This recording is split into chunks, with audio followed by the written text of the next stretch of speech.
Hey, welcome to another episode of Get Fit with EdFit. And today I'm going to be talking alcohol.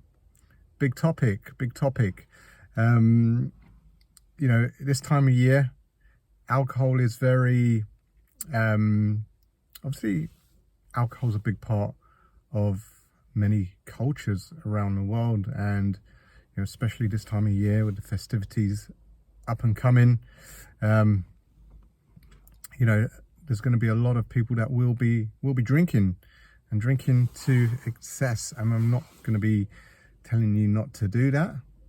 I think I'm going to be kind of sharing both sides of the coin, why you should drink and why you shouldn't drink. Firstly, I think for me, I'm not a big drinker myself. When it comes to alcohol, I've never really been a big drinker, to be honest. I can take or leave it. I don't have to drink. Don't have to drink to have a good time. But I think when you go out in social situations, maybe work events, it's kind of almost expected that you drink. And I can understand, from a client point of view, the clients that I work with that are often in these situations, work meetings, work events, social situations where alcohol is a big part of that. I understand the challenges around trying not to drink, and almost it's unacceptable. People think perhaps you're boring if you don't drink, and that adds a lot of peer pressure to you, a lot of pressure to want to drink just to fit in. But for me, I've never really cared about fitting in. I've never really cared, to be honest, what other people think of me. If people are going to judge me based on whether I drink alcohol or not, they're not really the people that I want to kind of hang around with or do business with. Now, I used to drink a lot more than I did in my early 20s. I went through that kind of social age, through sort of my late teens, early 20s, right up to my 30s. I was out every week. Certainly in my early 20s, I was drinking a lot more. Even during the week, I'd be going out, I'd be drinking, be waking up with a hangover. I'd wake up at, I'd go to bed at 5 a.m. I'd wake up at 6 a.m., go to work or go to college or whatever I was doing. And, I might have felt a little bit rough, but, I'd just get on with it. I'd be fine. Certainly nowadays in my 40s, I couldn't do that anymore. So I've certainly had my time of drinking, but I very quickly got over that and just saw that it wasn't really as fun as I thought it was. And I've also kind of towards my late 20s, I'd go out and I wouldn't drink. This is kind of during the time I was competing as well.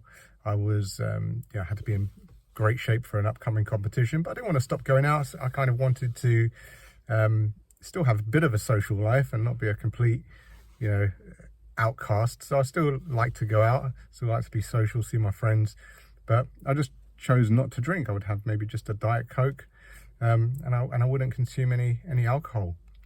I put my training first, I put my health first, and obviously with an upcoming competition, I didn't want to drink. I didn't want to jeopardize what I was working on.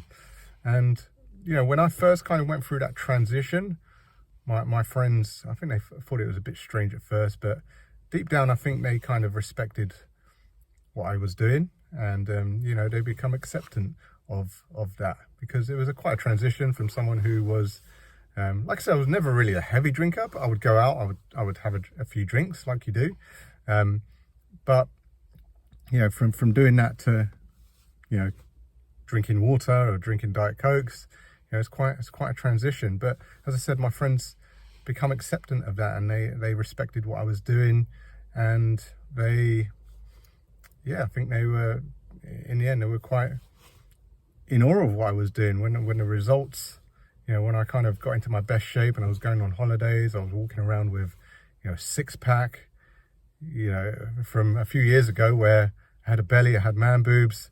So in the end, my friends, were very respectful of what I achieved. So am I saying not to drink? Absolutely not. I think there's a balance we've got to strike here, especially with the festivities coming up. For me, I'm just in my car here. I'm about to teach a group of 3 to 4 year olds tennis, and it's Sunday morning at the time of me recording this episode. And could I have had a drink last night? Sure, I could. But going into a hall of 10 3 to 4 year olds and teaching them tennis, being even slightly hungover is not gonna, alcohol and kids, let me tell you, do not mix. I've got 2 kids of my own. So even regardless of whether I'm teaching or not, even just waking up at home with a hangover with my 2 kids don't understand what a hangover is. Kids are relentless. Any of you parents out there, I'm sure you will completely get this. Your kids don't care if you've got a hangover. So for me, it's not worth it. Even one drink has been shown to really impact the quality of your sleep. So, for me, I'd just rather not. Do I have a drink from time to time? Yes, absolutely. I love a glass of wine. Maybe sometimes once a week, sometimes once a month. Like I said, it's a bit sporadic for me. There's no, I take it or leave it. If I fancy a glass of wine with a steak, I'll have it. Over Christmas, I might increase it a little bit. A nice glass of port, a bit of mulled wine, as you do. I love all that stuff. It's all about finding that balance. And there's evidence as well to show that a little bit of alcohol or a little bit of the naughty stuff is actually very beneficial for your health. Because I know people that are absolutely teetotal, don't drink, don't smoke, completely plant-based, and they're ill all the time. And I also know people who do have a cigarette, they have their vice or have the occasional drink, and they live to like 90, 95, 100, perfectly fine, and they don't have any health problems. So I think like being super healthy is not particularly healthy as well, because I think there's an element of having that little bit of pleasure in your life.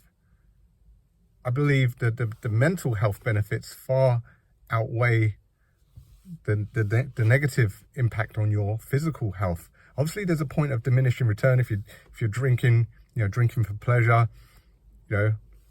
as I do once or twice a month, maybe that's fine. But if you're doing it a bit more excessively, then there becomes a point. Yes, it might be relaxing, but the negative consequences to your health, far outweigh the positive benefits to your mental health. So we have to strike that balance.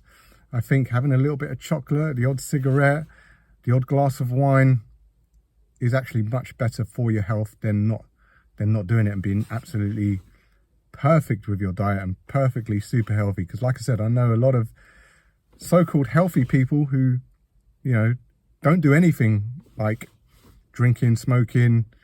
They don't eat bread, chocolate. All they eat is vegetables, and they end up being ill all the time. So I think just getting that balance right is actually more beneficial for your health. So I hope that's giving you some ideas with Christmas coming up.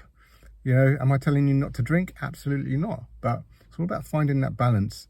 Where do you want to be in life? Where do you want to be with your health? Where do you want to be with your business, your life? Do you want to be a high performer? You've got to keep your mind sharp. You've got to be sharp as a tack. And, alcohol can inhibit that. Alcohol can inhibit your performance. So it really depends on what your bigger picture goals are. And I know a lot of you who are watching this, you might be clients of mine. I know your fitness is very important. You might be a business owner, so your business is very important. So I know you are a high performer. So it's all about getting that balance right. You're going to have some alcohol. Yeah, it's going to affect your mind. It's going to affect your sleep, but you might get a bit of pleasure from it and it's enjoyable. That's fine. But you do it too often, then it's going to impact other areas of your life as well. So I hope that's given you some ideas with Christmas coming up. And yeah, as always, if you found this video informative, then please do like, comment, please subscribe to my channel. And yeah, with that said, stay tuned for the next episode. And if I don't see you until then, have a fantastic Christmas. See you on the next episode.